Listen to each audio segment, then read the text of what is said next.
Missile जैसे ही मोदी जी के car के पास में आती है अचानक से अपनी डायरेक्शन बदल देती है। ऐसा लगता है मिसाइल कंफ्यूज हो गई है। आखिर ऐसा क्यों हुआ? आज मैं 3D एनिमेशन से दिखाऊंगा एक ऐसा खतरनाक सिक्योरिटी कंपैरिजन जिसमें एक तरफ है इंडिया के सबसे अमीर आदमी मुकेश अंबानी और दूसरी तरफ है इंडिया के प्राइम मिनिस्टर नरेंद्र मोदी, जिनकी महीने की सैलरी लगभग 1,60,000 रुपए है। वहीं मुकेश अंबानी 1,60,000 रुपए 4 से 5 सेकंड के अंदर ही कमा लेते हैं। मुकेश अंबानी के पास है मर्सिडीज बेंज S680 गार्ड, जो कि एक 10 करोड़ की कार है, और उसके सामने खड़ी है मोदी जी की car Mercedes Maybach S650 guard, जो कि एक 12 करोड़ की कार है। दोनों ही गाड़ियां बुलेट प्रूफ, ब्लास्ट प्रूफ और हाई लेवल के आर्मर्ड प्रोटेक्शन के साथ में आती हैं। ये गाड़ियां कितनी सेफ हैं, इसकी टेस्टिंग करने के लिए हमारे पास 3 वेपन है। सबसे पहले AK-47, उसके बाद में एक RPG लॉन्चर और तीसरा सबसे खतरनाक FGM-148 जेवलिन मिसाइल, जो कि बड़े बड़े टैंकों के पर खच्चे उड़ा देती है। अब इन तीनों वेपन्स की जब गाड़ियों पर टेस्टिंग होगी तो गाड़ियों का क्या हाल होगा, उसमें बैठे लोग कितने सेफ रहेंगे। टेररिस्ट ने अपना टारगेट सेट किया और उसने AK-47 सबसे पहले मुकेश अंबानी के गाड़ी पर चलाई। गोली जैसे ही कार के कांच से टकराई वो सीधे जमीन पर गिर गई।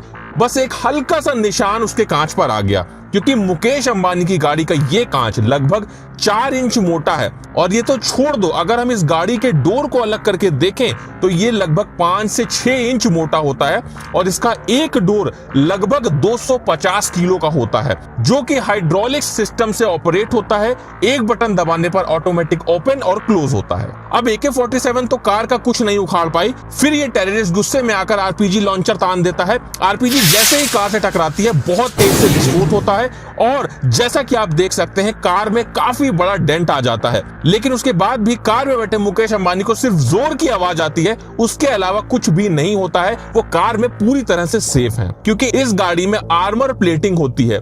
अगर गाड़ी के ऊपर के हिस्से को हटा दिया जाए तो ये जो हिस्सा होता है ये लगभग 5 से 6 इंच मोटा होता है।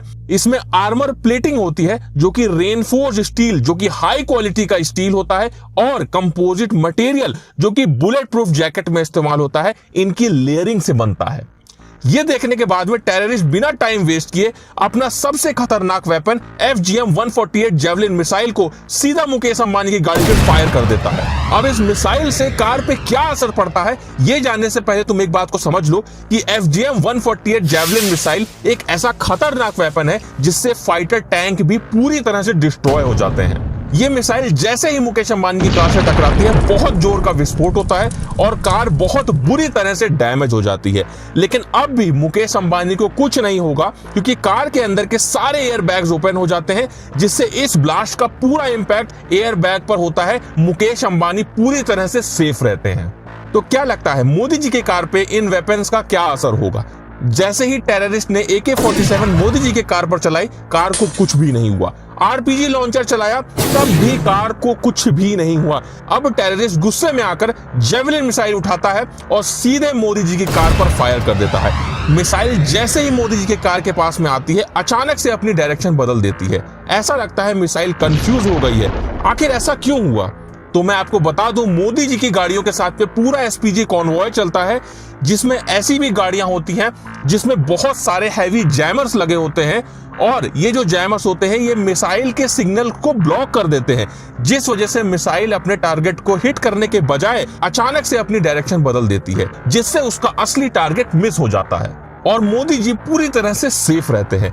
दोनों की सिक्योरिटी पर काफी खर्चा होता है। अगर पर डे की बात करें तो मोदी जी की सिक्योरिटी में लगभग 1.5 करोड़ रुपए पर डे लगता है, और वहीं मुकेश अंबानी की सिक्योरिटी में रिपोर्टेडली लगभग 50,000 का खर्चा होता है। लेकिन हमारी रिसर्च में ये नंबर कहीं ज्यादा है, जो कि लगभग 1.5 लाख रुपए पर डे है। आखिरकार ये 3D इंफॉर्मेटिव वीडियो आपको कैसा लगा? अगर आप और भी किसी टॉपिक पर वीडियो चाहते हैं तो कमेंट करके जरूर बताइएगा। और अगर अभी तक आपने ये वाला 3D वीडियो नहीं देखा तो इसे जल्दी से देख लो।